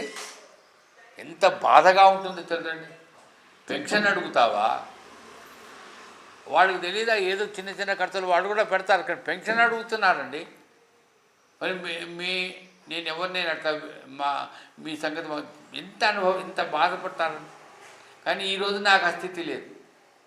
చక్కగా నా సౌకర్యాలన్నీ ఉంటూ వృద్ధులు కథ వస్తున్నా. ఈ రకంగా రావడానికి కారణం ఒకటే, సాయి బంధువులు. అందుకనే నిన్న మా ఉమామేశ్వర గారు అడిగారు, షిరిడీలో మరి ఎన్ని రోజులు చెప్తారు సార్ అని. అప్పుడే వచ్చేసింది. అదే చెప్పా, కొద్దిగా నాకు మా అమ్మాయి లేదా నేను కానీ కొద్దిగా నాకు ఎంత ఉత్సాహంగా ఉందంటే, నేను బయటికి వచ్చి జ్ఞానయజ్ఞం చేసింది ఇక్కడే, ఎక్కడ చేయలే. ఇప్పుడు ఇక బయటి ఊరికి పోవాలి. అది షిరిడీనే ఫస్ట్ అవుతుందేమో చెప్తున్నా. ఎందుకంటే ఉమామేశ్వర గారు చాలా శ్రద్ధగా, చాలా ఓపికగా తన ఖర్చు, తన డబ్బులు, తన పెన్షన్ ఖర్చు పెట్టుకొని ఊరూరా చెప్తాడండి. ఏం చెప్తాడండి? కాశీకి పోయినా సాయినామమే, షిరిడీ పోయినా సాయినామే. కాశీలో సాయినామం సార్. అట్లా నామం చెప్పిస్తున్నటువంటి ఆ వ్యక్తి ఆ రకంగా, నేను అక్కడికి పోయినా అండి మీరు సచ్చరితే చెప్పండి. అట్లా కాశీలో సచ్చరితే చెప్పాను, రామేశ్వరంలో చెప్పాను, షిరిడీలో చెప్పాను. ఇప్పుడు మళ్ళా నేను అదే, నాకు ఉంది ఉత్సాహం, కానీ కాస్త ఏం లేదు ఇబ్బంది పరుస్తానేమో ఉమామేశ్వరరావు గారిని వాళ్ళ ఆవిడని వచ్చి. ఎందుకంటే ఈ ప్రదర్శన ఇప్పుడు ఈ ఊళ్ళో ఇక్కడంటే ఏదో ఉంటాను, కానీ వేరే ఊరికి వెళ్ళినప్పుడు నాకు కొన్ని ఇట్లా నేను ఎందుకు చెప్తున్నా అంటే చాలా కష్టమండి. అప్పుడు మనం సమాధానం చెప్పుకోవాలి. దీనికి కారణం ఏంటి? నేను కూడా ఏదో చేశా, ఏ జన్మలోనో చేస్తుంటా, ఎవరినేమన్నాను, అట్లాగే మేఘ అనేటువంటి వ్యక్తి మంచానబడి బాధపడుతుంటే తనకు అనుకున్నాడు అంతర్ముఖంగా. అయిపోయింది. ఏమిటి? నేను ఈశ్వరుని తిట్టాను. ఎందుకు తిట్టాను? నేను బ్రాహ్మణ్ణి అనే అహంకారం కలిగిన నేను నీచపు జాతి మహమ్మదుడిని ఈశ్వరుని తిట్టాను. అందుకని ఇప్పుడు నాకు గుర్తుకొస్తున్నది, ఒక చండాలుడు ఎదురుగా వస్తే, తెలుసు కదా, చండాలుడు ఎదురుగా వస్తే పక్కకు తొలగో, నువ్వు నాకు ఎదురుగా రావడమే దరిద్రం, నిన్ను తాకాలా, నిన్ను చూస్తూ పోవాలా, పక్కకు పో. ఎవరన్నారండి? ఆదిశంకర భగవత్పాదుల వారు. మీకందరికి తెలుసు. అట్లా ఆ ఈశ్వరుడైనటువంటి సాక్షాత్ ఈశ్వరుడే శివుడు, శంకరుడు, శంకరాచార్య స్వామి. అట్లా సాక్షాత్ ఈశ్వరుడైనటువంటి ఆయన ఆ రకంగా ఎదుగ్గా వస్తే కూడా లేదు, గుర్తించలే. ఇదే చెప్తున్నా ఇప్పుడే. వేషం ఆయన ఎట్లున్నాడు? చండాలుడు లాగున్నాడు. పైన చొక్కా సరిగ్గా లేదు, అసలు ఎక్కడో శ్మశానంలో ఉండేటువంటి వాళ్ళలాగా ఉన్నాడు. ఎవరండి? ఆ చండాలుడు. ఆయన చూచి నువ్వు పక్కకు తొలుగు అన్నాడండి. నేను ఇప్పుడే చెప్పాగా, ఎవరైనా కనుక చొక్కా సరిగ్గా లేక ఏదో సరిగ్గా లేకపోతే ఎందుకు వచ్చావు ఆ గుడికి, బయట కూర్చో, ఏదైనా కావచ్చు ఇస్తానులే అంటాం, లోపలికి రానీయవుతాం. అట్లా చండాలుడిని చూసి ఆదిశంకర భగవత్పాదుల వారు అన్నారంటే ఆలోచన చేయండి. తర్వాత తెలుసుకున్నాడు ఆయన అంతర్ముఖంగా, కాదు, నువ్వు చండాలుడు కాదు, సాక్షాత్ ఈశ్వరుడివి. నాకు బోధ చేయడానికి, నాకు ఉపదేశం చేయడానికి ఈ రకంగా ఒక పరీక్ష పెట్టావు అని తెలుసుకున్నాడు. ఇక్కడ కూడా మేఘ అనే వ్యక్తి మంచాన పడ్డ తర్వాత తెలుసుకున్నాడు, కాదు నేను అనుభవించాలి, అనుభవించాను. అనుభవించిన తర్వాత తెలుసుకోవాల్సింది ఏమిటి? ఈశ్వరుడే. నేను బ్రాహ్మణ్ణి, మరి బ్రాహ్మణుడైనటువంటి నేను ఈశ్వరుడికి అర్చన చేయాలిగా. సాక్షాత్ ఈశ్వరుడే, నేను చాలా పొరపాటు చేశాను అని భావన చేసి మనసులో భావనలో మార్పు వచ్చింది. వచ్చిన తర్వాత మేఘ ఎక్కడికి వచ్చాడు? త్ర్యంబకేశ్వర్ వెళ్ళలే, లేకపోతే కాశీకి వెళ్ళలే, షిరిడీకి వచ్చాడు. మరి షిరిడీలో బాబా పట్టుకొని ఖబర్దార్ అన్నాడుగా, మళ్ళా షిరిడీకి వచ్చాడు ఎందుకు? మేఘ మన సాటే వాళ్ళ మామగారితో మాట్లాడడానికి వచ్చాడా? లేదండి, సాయిబాబాయే కావాలి. సాయిబాబాయే కాదు, శివుడే కావాలి.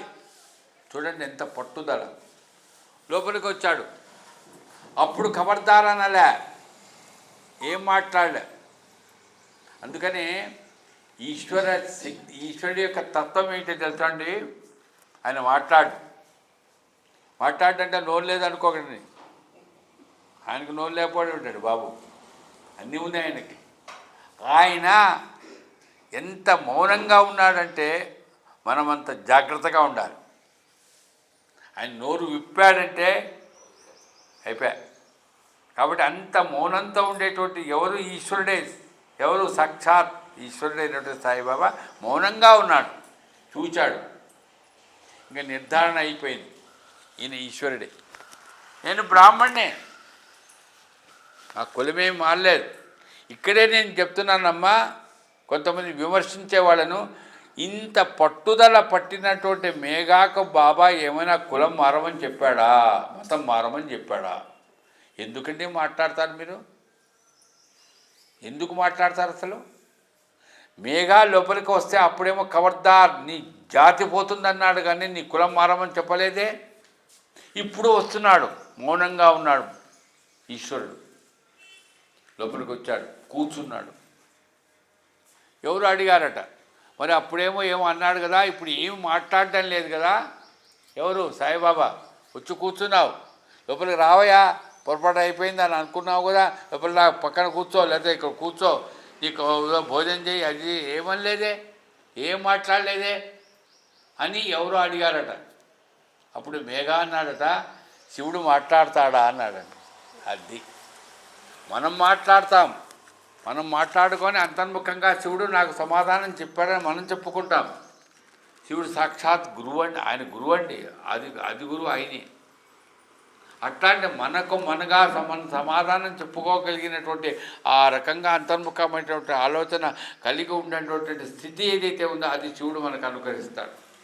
అట్లాంటి ఈశ్వరుడైనటువంటి సాయిబాబా శివుడే మాట్లాడాడు. సరే కొద్ది రోజులు గడిచిందండి. ఎవరెవరు పెడతారు కదండి. ఈ రోజులంటే ఎప్పుడు పెట్టడేమో కానీ ఆ రోజులో పెట్టేవాడు. బ్రాహ్మణుడు కదా.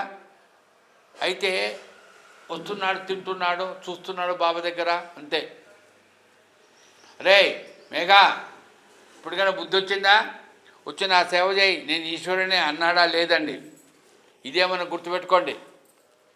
నేను ఎందుకో మరి నా అదృష్టమేమో తెలియదు, ఈ 2 సంవత్సరాల తర్వాత మొట్టమొదటి జ్ఞానికి గెలి ఇంత వివరంగా మేఘా కథ గుర్తు చేసుకో. నేను అందుకనే చెప్తున్నా, రేపు మేఘా కథ చెప్తాను వినండి అని ముందుగా చెప్తున్నా.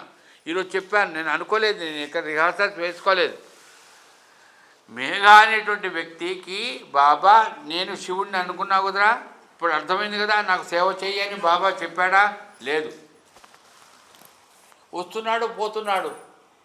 అప్పుడు మేఘాకు బాబా ఏం చెప్పాడు? ఎల్కేజీలో పిల్లల్ని అడిగినట్టు అడుగుతాను అనుకోండి. ఏం చెప్పాడు?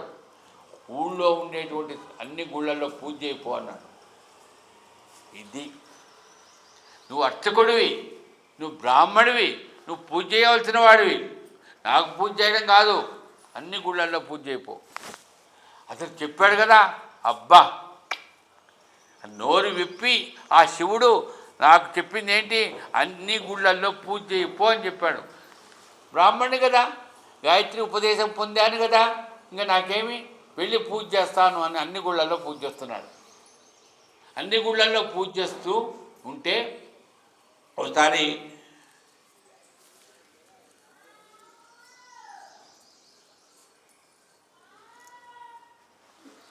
అర్చన చేసేటువంటి వ్యక్తికి అలసట ఏం చేస్తానులే ఉండకూడదండి. దయచేసి ఏమనుకోండి, పక్కనే పురోహితులు ఉన్నారు. అదేది ఖండోబా గుడికి పోయి ఇచ్చావా అడిగాడట బాబా. చూడండి, ఇదే బాబా చేసేది. పోయినాను, పూజ చేసావా? చేయలేదు బాబా, తలుపులు మూస్తున్నాయి అన్నాడు. నీకోసం తలుపు తెలుస్తారా? తెలిసేదాకా కాలి చేసి రావాలి ఖండోబా గుడిలో పూజగా. అంతేగాని నాకు తలుపులు మూసేశారు, నాకు అరేంజ్మెంట్స్ లేవు అక్కడ, చేయిపో మళ్ళీ పంపించాడు. ఇదండి బాబా మనకు ఇచ్చేటువంటి బోధ. బ్రాహ్మడివి అర్చన చెయ్యి, పూజ చెయ్యి. ఈ పూజ చెయ్యి, అర్చన చెయ్యి అన్న తర్వాత ఈయనకు కలిగింది ఇంకా మార్పు వచ్చింది. పూజ చెయ్యి, అర్చన చెయ్యి చెప్పింది ఎవరో? నా గురువు చెప్పాడు, శివుడే. అందుకని ఈ శివుణ్ణి పూజ చేద్దామని మెల్లమెల్లగా ప్రారంభం చేశాడు. బిల్వపత్రాలు తెచ్చేవాడు, పూజ చేసేవాడు. నాకెందుకు రా అనేవాడట. బాబా అన్ని గుళ్ళల్లో పూజ మానుకో అని నువ్వు అన్నావు అనుకో, నేను మానుకుంటా, కానీ నీకు మాత్రం పూజ చేస్తాను. అయిపోయింది. ఎంత మార్పు వచ్చింది చూడండి. బిల్వపత్రాలతో పూజ చేసేవాడట. ఓసారి అడిగాడట, బాగా మీకు అభిషేకం చేస్తాను బాబా. ఓరి నాయనో, నీకు పిచ్చి ముదిరినట్టుంది, నేనేమి శివలింగాన్ని కాదు, నేను శివుణ్ణి కాదు, నేను ఫకీర్లు అన్నాడు. చూడండి, కొంతమంది అంటుంటారు ఆయనే అన్నాడు కదండి ఫకీరు, ఆయన అన్నాడు కానీ ఈయన మాత్రం కాదన్నాడు. అంతే, నువ్వు ఫకీరు కనిపిస్తున్నావు అంతే. అదే రామచంద్రుల వారు ఆ రకంగా అడవిలో ఆ రకంగా కనిపించారు, నువ్వు కనిపిస్తున్నావు, నువ్వు రాదు అన్నట్టుగానే నువ్వు కనిపిస్తున్నావు మాకట్లా, కానీ నువ్వు నాకు శివుడివే. ఏందిరా? అభిషేకం చేస్తాను. తెలుసు కదా మీకు, పక్కనే దగ్గరే ఉంది, 9 కిలోమీటర్ల దూరంలో అది గోదావరి. ఆ నీళ్లు తీసుకొచ్చాడు. ఎట్లా తెలుసా అమ్మా? రాగి బిందెలో మోసుకొని కాళ్ళకు చెప్పులు లేకుండా, పైన గొడుగు లేకుండా నడుచుకుంటూ తీసుకుని వచ్చి పెట్టాడు. ఏ రోజున? సంక్రాంతి రోజున, శివరాత్రి రోజున కాదు. బాబా, ఒరే వద్దురా బాబు, నేను శివుణ్ణి కాదురా, నాకెందుకురా, నీకు మళ్ళీ నేను కాస్త అవకాశం ఇచ్చేటువంటి పిచ్చి ఎక్కినట్టుంది. కాదు, నేను చేస్తానంతే. వచ్చి కూర్చో అన్నట. పీట మీద కూర్చున్నాడు. సరే నేను కూర్చుంటాను, కానీ నాకు చిన్న సహాయం చెయ్యి అన్నట. ఏంటి? తల మాత్రమే తడుపు, ఒంటిని మాత్రం తడపకు. తల మీద మాత్రమే నిలబోయి, సరే ఓకే అతను ఛాన్స్ ఇచ్చావుగా, ఇంక తల మీద మాత్రం వస్తే అది ఒంటి మీద పడకుండా ఉంటాయా? నాకెందుకు వచ్చిన గోల, తల మాత్రమే తడుపుతా అనుకుని పోసాడండి. ఆశ్చర్యం చూస్తున్నాడు అట్లానే ఆ తలకాయని. తల మాత్రమే తడుస్తున్నది కానీ ఒంటి మీద ఒక్క చుక్క పడ్డా. మరి తల నుంచి కిందకి ఎట్లా పోకుండా ఉంటాయా, ఆగుతాయా? మొత్తం చూచాడండి, చాలా ఆశ్చర్యపడ్డాడు. ఇదేంటి నాయన, తల మాత్రమే తడపండి, నేను తడపడానికి నా వల్ల కాదు కదా, తల మాత్రమే నీళ్లు పోస్తే కిందికి పోవాలి, ఒంటి భుజాలు ఒళ్ళంతా తడవాలి, కానీ తడవడంలే, పోస్తున్నాడు, తల మాత్రమే తడుస్తున్నది. ఇంకా చూచాడంటే బిందెలో నీళ్లు తీస్తే కుమ్మరించాడు, హర హర గంగా అని. అలా చేస్తే మొత్తం బిందెలో నీళ్ళన్నీ ఖాళీ, తల మాత్రమే తడిచింది. ఇదండి ఆయన. ఎవరండి? సాక్షాత్ ఈశ్వరుడి. మనం నిజంగా శివలింగానికి పూజ చేస్తాం.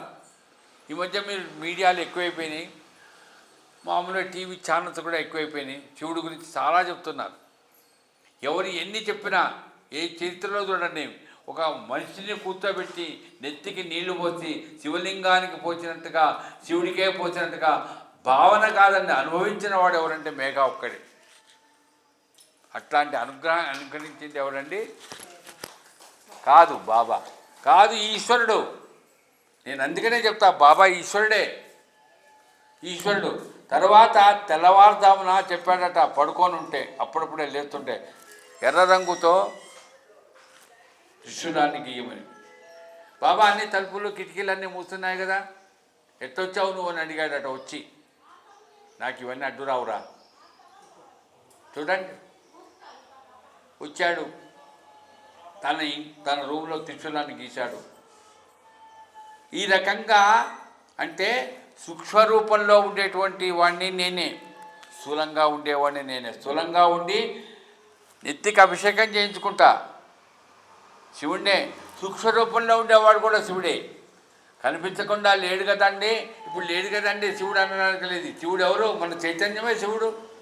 మనం నడుస్తున్నామంటే, మాట్లాడుతున్నామంటే ఇదంతా ఎవరి శక్తి? ఇది శివుడే. మాట్లాడుతున్నాం కదా, శివుడు కదా. మనకు కనిపిస్తున్నదా? కనిపించదే లేదే. ఎవరాయన? శివుడే. అట్లా ఈ కనిపిస్తున్నటువంటి శరీరంలో ఏదైతే ఉందో, మనం మాట్లాడుతున్నాం, ఇవన్నీ చెప్తున్నాం, ఇవన్నీ ఎవరు? అమ్మవారే. ఈ చైతన్యము అవి రెండు ఒకటేనండి.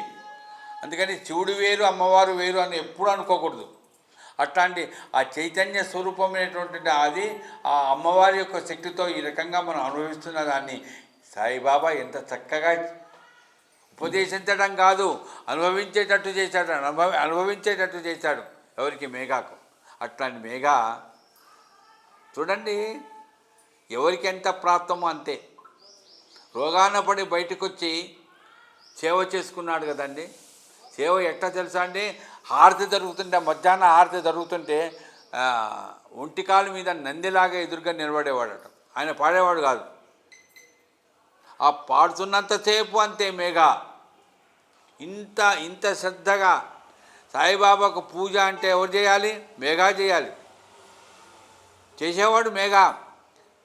ఈశ్వరుడు నేను అర్చన చెయ్యను, నువ్వు పంపించనని బోనంటే రుణానుబంధం వచ్చాడు సాటని చెప్తే. ఇప్పుడు చూడండి ఎంత ఫిక్స్ అయిపోయాడో. అట్లాంటి మేఘా అనేటువంటి వ్యక్తి, బాబాకు పూజ చేయాలనేటువంటి వ్యక్తి ఈ రోజున జరిగింది ఏంటంటే 1912వ సంవత్సరం 19వ తారీఖు అంటే ఉత్తరాయణం వచ్చిన తర్వాత మేఘా శ్వాస విడిచాడు. రేపు పొద్దున్న నువ్వు చనిపోతావురా అని బాబా చెప్పాడా? అది చూడండి, కొంతమందికి చెప్పాడు. ఎందుకు చెప్పలేదు? అతను నిజంగా అసలు మేఘా అంటే బాబా వేరే అనుకోలేదండి. అందుకని ఈశ్వర భక్తులు బాగా భావించండి. ఈశ్వరుని పూజ చేశారంటే ఆయనకు వాళ్ళకు తేడా ఉండదు. దాదాపుగా వాళ్ళు ఎంత బాధపడతారంటే ఎంత ఆనందపడతారు. బాధ వాళ్ళే పడతారు, ఆనందం కూడా వాళ్ళే పడతారు. మేఘా చనిపోయాడా? చూడండి, వచ్చి చెప్పారట, మేఘా చనిపోయాడా? బాధ ఎవరండి పడుతున్నది? ఈశ్వరుడే. ఇదే మనం గుర్తుపెట్టుకోవాలి. అంటే ఈశ్వరుడు ఎట్లా అంటే ఇంత బాగా సేవ చేయించుకున్నవాడు, నేను సేవ చేయించుకున్నాను, నేను ఈశ్వరుని చెప్పలేదే, సేవ చేయించుకున్నాడు. ఇప్పుడు ప్రాణం పోయింది. మేఘా చనిపోయాడా? తన బంధువో తన స్నేహితుడో చనిపోయినట్టుగా భావించాడు. అది ఈశ్వర తత్వం. ఈశ్వర తత్వం ఇది. ఈశ్వరుడు ఎప్పుడు కూడా నాకు తేడా వీడు అని అనుకోడండి. వాడు నేను ఒకడే, నేనే వాడు వాడే నేను అనే భావనతో అనుగ్రహించేవాడు ఈశ్వరుడు ఒక్కడే. అట్లా విష్ణుమూర్తి అనుగ్రహించాడండి. కాబట్టి ఈశ్వర తత్వంలో ఉండే గొప్పతనాన్ని బాబా మేఘాకు అనుగ్రహించాడు. చనిపోయాడు. శవాన్ని దగ్గరికి వచ్చాడు. శవాన్ని మోస్తూ తీసుకుపోతుంటే ఆయన ఎంబడిపోయాడండి. ఎందుకు నాకు వచ్చిన గోల? పుడతారు చస్తారు, పుడతారు చస్తారు, అందులో ఒకడు మేఘ, అంతే కదా అని అనుకోవచ్చు కదండి. ఇట్లా ఆలోచన చేసినటువంటి వ్యక్తి కాదు ఎవరు? ఈశ్వరుడు బాబా. వెళ్ళాడు శ్మశానంలో, శవం మీద చేయి పెట్టాడండి. ఏంటంటే ఇంత మెల్లగా, ఇంత పెద్ద, ఇంత జాగ్రత్తగా చెప్తున్నారు, మీకెట్లా తెలుసండి? ఇంట్లో ఎవరు చెప్పారండి? హేమాధిపంత చెప్పాడు. హేమాధిపంత చూచాడు. హేమాధిపంత ఉన్నాడు అక్కడ. బాబా మీద, బాబా ఈ మేఘా శవం మీద చెయ్యి పెట్టి అన్నాడట, నాకు నిజమైన భక్తుడు రావి. అప్పుడు అన్నాడండి. చూడు, అది అది ఈశ్వరతత్వం. ఈశ్వరుడు ఎప్పుడు కూడా చివరికి పరాకాష్ఠలో లయం చేసేస్తాడంతే, లయం చేసేస్తాడు. ఇంకా వేరే ఏం అక్కర్లేదు బిరుదు. అందుకనే చూడండి, రాముల వారు నీకేం కావాలంటే నాకేం అక్కర్లేదంటే కౌలించుకున్నాడట ఈశ్వరాంశ సంభూతుడైన ఆంజనేయ స్వామిని. అలాగే ఏం అక్కర్లేదు, నువ్వే నాకు, నేనే నువ్వు, నువ్వే నేను అని ఈ రకంగా ఆ భక్తుడైనటువంటి మేఘాన్ని పట్టుకొని, నిజమైన భక్తుడు వీడు, నాకు వీడికి తేడా లేదు అని అన్న ఈ కథ అంతా మనం ఈ రోజున, సోమవారం రోజున, మాసం ఏదైనా కావచ్చు, ఈ మందిరంలో మనం వింటున్నామంటే మనకు ఒకటి తెలుసుకోవాల్సింది, బాబా ఈశ్వరుడే, సందేహం లేదు. ఆ ఈశ్వరుడి తత్వం ఏమిటో కూడా తెలుసుకోవాలి. ఒట్టి ఈశ్వరుడే అని సాయి శివ సాయి శివ సాయి శివ మేము మార్చుకుంటామండి, రేపటి సాయిరామ్ కాదండి, సాయి శివ కాదండి. తత్వం తెలుసుకోండి. ఈశ్వరుడైనటువంటి బాబా తనకు తన భక్తులకు తేడా లేదు అని నిరూపిస్తాడు. ఆ తేడా లేదనేటువంటి మనకు అహంకారం కలుగుతుంది. అహంకారాన్ని కూడా లయం చేసేవాడు ఎవడంటే సాయిబాబాయే. కాబట్టి ఈ రకంగా ఈ రోజున మీ ముందు నేను మేఘా కథను గుర్తు చేసుకుంటూ ఈ 622వ జ్ఞాన యజ్ఞంలో 2వ రోజు ముగిస్తూ, మళ్ళా రేపు శనివారం వరకు ఉంటుంది. ఈ రకంగా 10:45 నుంచి 11:45 వరకు ఈ కథలను వింటున్నప్పుడు మనకు ఉండేటువంటి దీంట్లో మీరు గుర్తుపెట్టుకోండి, సాత్వికత పెరగాలండి, ఉద్రేకం కాదు. అందుకని రజోగుణము వద్దండి, సాత్వికత. ఎంత వీలైతే అంత సాత్వికంగా, ఎంత వీలైతే అంత సేవాభావనలో ఉండగలిగితే అప్పుడు ఈశ్వరతత్వం మనకు తెలుస్తుంది. అట్లాంటి ఈశ్వరతత్వాన్ని అందించేటువంటి ఆ సాయి, నేను మరి మేఘా ఆ రోజున అనుభవించాడు, మేఘా అట్లా అనుభవించాడని హేమాధిపంత చెప్పాడు. నేనేం చెప్పలేదు మా అమ్మకు, మా తల్లికి, నా గురువుకి. ఏమని, అమ్మ ఈరోజు నాగోల్లో నేను జ్ఞానయజ్ఞం చేస్తున్నాను, సాయంకాలం మేఘా కథ చెప్తాను అని చెప్పలేదు. ఆమె అప్పుడు ఎక్కడుంది? ఇంట్లో లేదు, ఆంధ్ర మహిళా సభలో ఉంది. ఇంకా కొద్దిసేపట్లో ప్రాణం పోతుంది, నాకు కూడా తెలియదు ఆమె ప్రాణం పోతుందని. కొద్దిసేపట్లో ప్రాణం పోతుంది ఆమెకు, అంతే. అప్పుడు నన్ను ఏమడిగింది తెలుసా అండి? నేను ఇప్పుడు చెప్పాక నేను ముందు చెప్పాలి, నాగోల్లో జరుగుతున్నది ఆమెకు తెలుసు, మా అన్నగారింట్లోనే. కానీ సోమవారం నాడు మేఘా కథ చెప్పాలి, చెప్తాను నేను చెప్పలే. నేను వెళ్ళిన తర్వాత మంచం మీద పడుకున్న ఆమె నన్ను అడిగింది ఏంటంటే, ప్రసాదు మేఘా కథ చెప్పావా అని అడిగింది. లేదమ్మా ఈరోజు చెప్తాను, సోమవారం కదా ఈరోజు చెప్తానమ్మా. సరేనా అన్న, అంతే. తర్వాత ఒక 5 నిమిషాల తర్వాత ఆమె ప్రాణం పోయింది. ఇది ఏంటంటే, నాకు సరే మా అమ్మ కంటే ఇది రుణానుబంధం కాదు, ఇది రక్త సంబంధం. మరి మేఘాకు ఆమెకేం రక్త సంబంధం ఉందండి? ఎవరైనా మీ పెదనాన్నో మీ చిన్నాయనోని మీ అన్నోళ్ళు ఎవరంటే చూసొచ్చావురా వాడిని, చూసొచ్చాను నాన్న ప్రాణం వాడి కోసం ఆగిందంటారు. మరి ఈ రక్త సంబంధం ఇవన్నీ జరుగుతాయి. కానీ మేఘాకు మా అమ్మకే సంబంధం అండి. పైన మా అమ్మ చాలా లలితా ఉపాసకురాలు, ఆమె దేవి ఉపాసకురాలు, ఆమె చాలా ఆచారాలు వ్యవహారాలు ఉన్నాయి. మరి అట్లాంటి ఆమె మేఘా గురించి అడిగిందంటే మేఘా ఎంత సేవ చేశాడు. నేను అనేది మేఘా గొప్పతనం అంటే సేవ చేసిన వాళ్ళల్లో మేఘాను మొట్టమొదటి గుర్తుపెట్టుకోవాలి. బాబాయే మెచ్చుకున్నాడు కాబట్టి అట్లాంటి మేఘాను గుర్తు చేసుకుని మా అమ్మ నన్ను ఆశీర్వదించిందంటే అట్లాంటి ఆ విషయాన్ని గుర్తు చేసుకుని ఒక పాటను వర్ణన చేసుకొని సెలవు తీసుకుంటాను. ధన్యుడైనాడయ్య నీదరిని చేరి భక్తితో మేఘా నీ సేవ చేసి, ధన్యుడైనాడయ్య నీదరిని చేరి భక్తితో మేఘా నీ సేవ చేసి, శివుడవే నీవని పూజించినాడు నీ చెంతనే తను తాళించినాడు. ధన్యుడైనాడయ్య నీదరిని చేరి భక్తితో మేఘా నీ సేవ చేసి, శివ పంచాక్షరి జపించువాడు షిరిడీకి నీ చేత ఈడ్వబడినాడు. శివ పంచాక్షరి జపించువాడు షిరిడీకి నీ చేత ఈడ్వబడినాడు. సర్వజ్ఞుడవు శివుడవని తెలుసుకున్నాడు, సర్వజ్ఞుడవు శివుడవని తెలుసుకున్నాడు. దాసుడై ఉన్నాడు, దాసుడై నీ చెంతనే, దాసుడై స్థిరముగా నీ చెంతనే ఉన్నాడు. ధన్యుడైనాడయ్య నీదరిని చేరి భక్తితో మేఘా నీ సేవ చేసి, గుళ్ళలో దేవుళ్ళ పూజ చేసేవాడు, గుళ్ళలో దేవుళ్ళ పూజ చేసేవాడు. వసురూపమౌ నిన్ను భక్తితో కొలిచాడు, బిల్వాలతో పాద పూజ చేసేవాడు, నగుమోము గల నీకు హారతిచ్చేవాడు. ధన్యుడైనాడయ్య నీదరిని చేరి భక్తితో మేఘా నీ సేవ చేసి,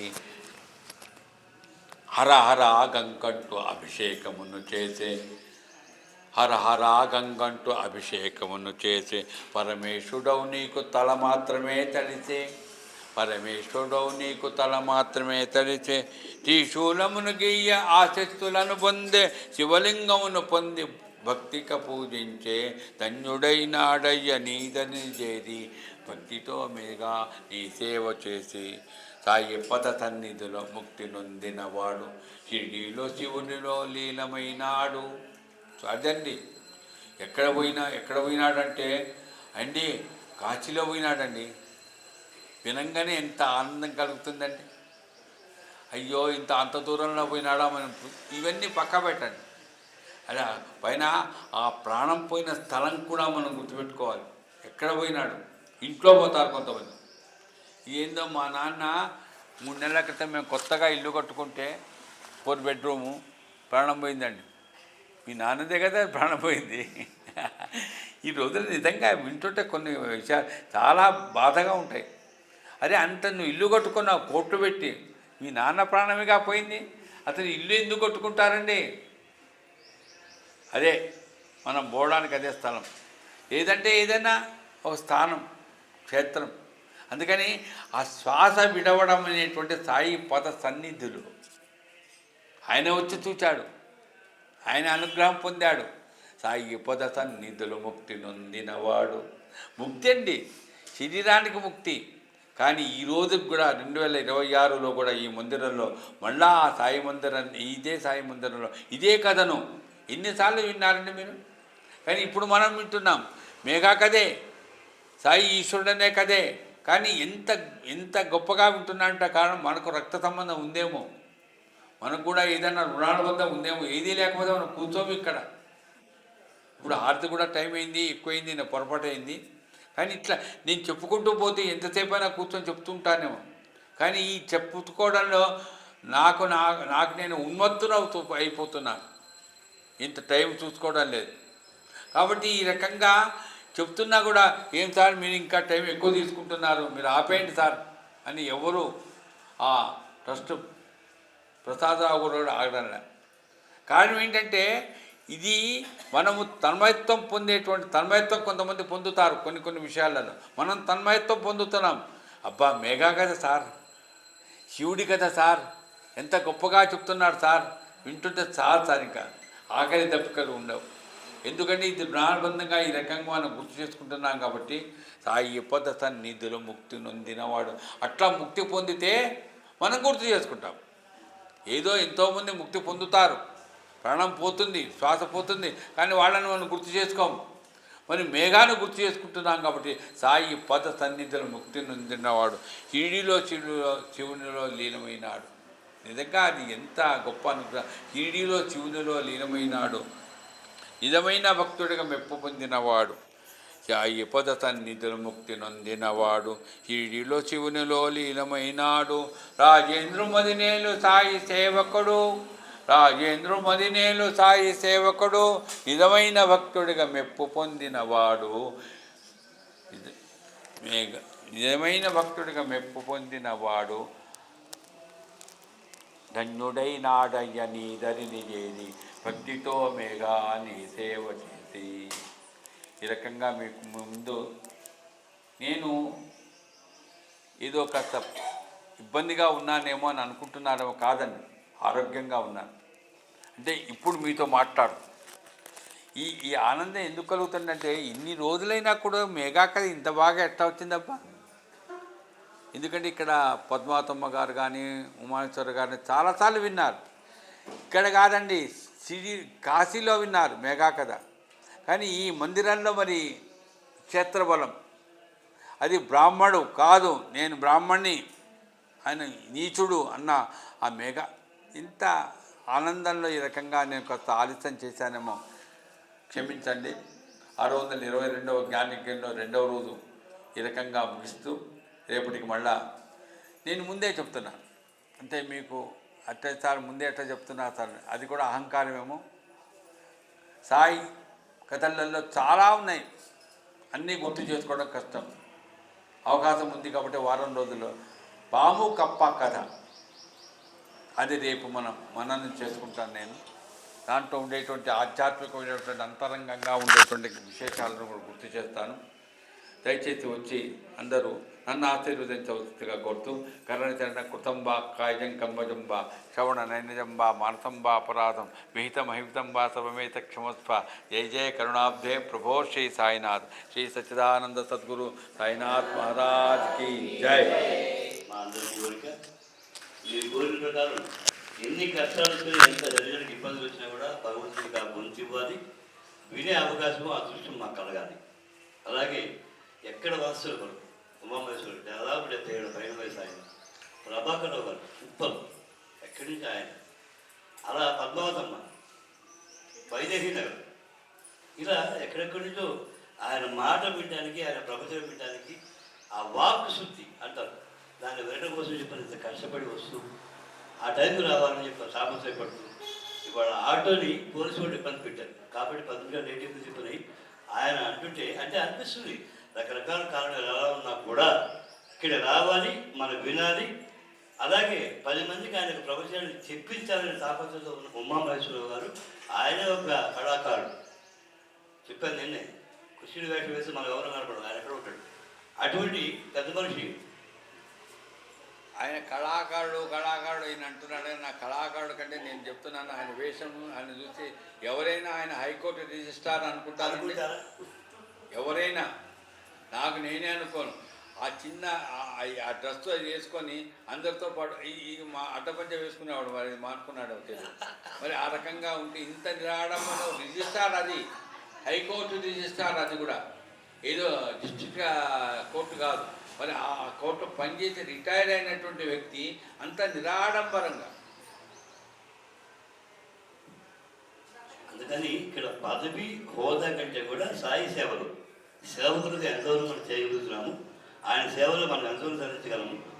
ప్రపంచం పెట్టించాలని రాజేంద్ర ప్రసాద్ గారు చెప్పని ఇటు పక్క నన్ను సతాయిస్తూ ఉంటారు, అటు పక్క ఆయన సతాయిస్తుంటారు. స్వామి మీరు రావాలి, ప్రవచనం చెప్పాలని చెప్పి ఎక్కడ కాశీ, ఎక్కడ రామేశ్వరం, ఎక్కడ అసలు అలా ఆయన వాక్ వినాలి మనం.